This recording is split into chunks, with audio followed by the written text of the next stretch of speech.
It is safe to say that Chinwe is the star of this season's BBNaija season 9 reunion because boy, the girl is just everywhere. She's in every conversation, and of course, she's making everything really interesting, starting from the first day with Zion until date. So today started off with Chinwe and Chinne, yes, so having their own back and forth basketballs. I don't know what caused all of that, but hey, see, this Chinwe people are seeing here, she has bad mouth. Oh, I don't know what they were arguing about, and then Chinne told her that Chinwe is jealous of her because she didn't win head of house. Like even in 20 years or in 10 years or 20 years that she can never win head of house. Oh, but now they carry brag about that. So, do you know what Chinwe said?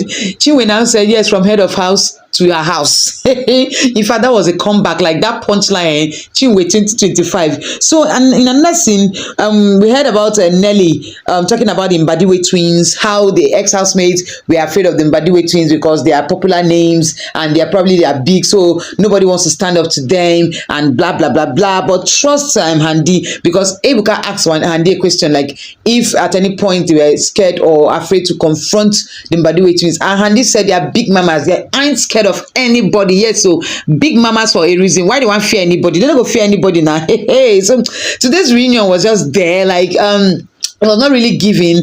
Most of the storyline today was just there, like okay, it was about Mayor Frosh, Nelly situation and suit situation. The thing, it was just there like that. So also they touched on the Chinne and Nne, yes, so niece and Auntie versus niece's situation. So you know, after the house, that's when we got to know that both of them have been having issues. So Nne got to clarify today, let us know that the issue started from the house. So I guess it has escalated when they were evicted. You know, they were head of house and they were evicted. I'm sure that one self will add to the pain. So, and they said they tried, family members tried to even resolve it, but they could not resolve it. Like, I was like, what could be that problem that have made the both of them not to be even talking to each other, not to be on talking terms? But according to Chinne, that's the auntie, she said that Nne has been very disrespectful. I mean, she said a whole lot of things. And Ebuka said, at any point has she spoken to Nne about it? And she said, no, she has not really spoken, but family members have tried to resolve it. So, for crying out loud, what could be that thing? And the family members, these two, in fact, those family members, they need to flog at these two and flog them, because if they cannot resolve something privately and then bring it on national TV and they can't embarrass themselves like this. So Ebuka wanted to dig further to know the situation, understand the situation, but Nne didn't want to talk. She wanted to just keep it private. So if you know that you want to keep it private, why bring it on national TV? Why didn't you guys just keep it to yourselves? We will not even know if both of you have issues in the first place. So yes, that's their own situation. And then the other part was when Nelly was being asked question about she and the mayor situation, and that she was saying that she's not ready for a relationship now. They just got into the house that the guy should stop pressing. You know, Parrot spilled. So Parrot was keeping us guessing, like who said that. Some were saying that it was Sean and Wani, but I didn't want to know. I don't want to take it that it was Sean and Wani, and some were mentioning different names, but it was confirmed that it was Nelly. But the way the Parrot said it even sounded more interesting than the way Nelly even said it. So yeah, so Nelly felt like Mayor Frosh was pushing her for a relationship, and they just got into the house. I mean, he was pressing her. And then there's something she said. She said that she was not available at that time. So because she was not available, so he had to go and look for the next person. Like, okay, because I know they're available. Anyone who just available. That's she's throwing subs at Ruthie.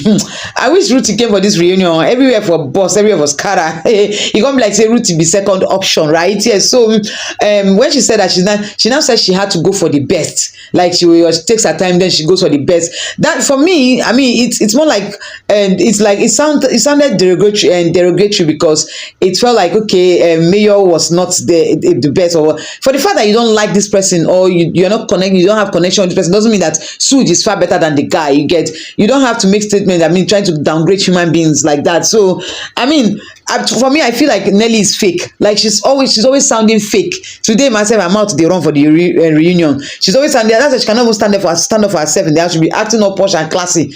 Meanwhile, she not get waiting to talk. But today, I mean, talking down on somebody like that, just makes sense to me. And then Ebuka can touch on the Onyeka and the Cassia situation where they had their basketballs back then in the house, and then how Cassia explained about the situation, how Onyeka got close to Wani because of she suspected that they're going to have a huge fan base. We know that Onyeka has always been strategic in that house. Yes, she knows how she moves, so she's always trying to move with the people that she feels like they have something, yes, and she can benefit from. That's what.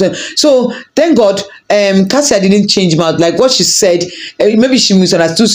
Not that she misunderstood anything, but she didn't really place it exactly the way Onyeka said. Not that Onyeka mentioned Wani Exchånge directly, but based off of what Onyeka has been saying, you understand, and the fact that she mentioned that Wani and Handy might have a huge fan base, so it just made her feel like, okay, I'm close to these girls because I feel like, I mean, she feels like that. I mean, she's close to these girls because she feels like, okay, they might have a huge fan base. Not like the friendship was even genuine in the first place. So yes, they now talked about the last part. I think was the Onyeka and Victoria situation. So Ebuka asked Onyeka that if Victoria was not even involved in she and Cassia's basketball, so why did she involve Victoria in it? So Onyeka went on and on with the explanation, saying that it was Cassia that called Victoria to it and all of that. But Victoria now came and said that Onyeka has been indirectly shading her. Sometimes when she's with Ozzy, she'll be calling her a coward indirectly and all of that. So yes, so when Cassia called her, she came and talked about it, and then Onyeka just transferred the whole beef. We saw how it's translated in the house. See,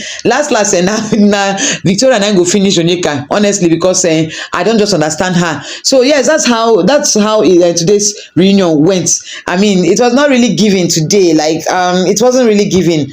I mean, just said Chinwe and Chinne, they tried to even put life to it today. Yeah, but that's all about that though. So yeah, you guys, please do well to continue to like my videos. Thank you for always watching my videos, and then I will see you guys in my next video. Bye.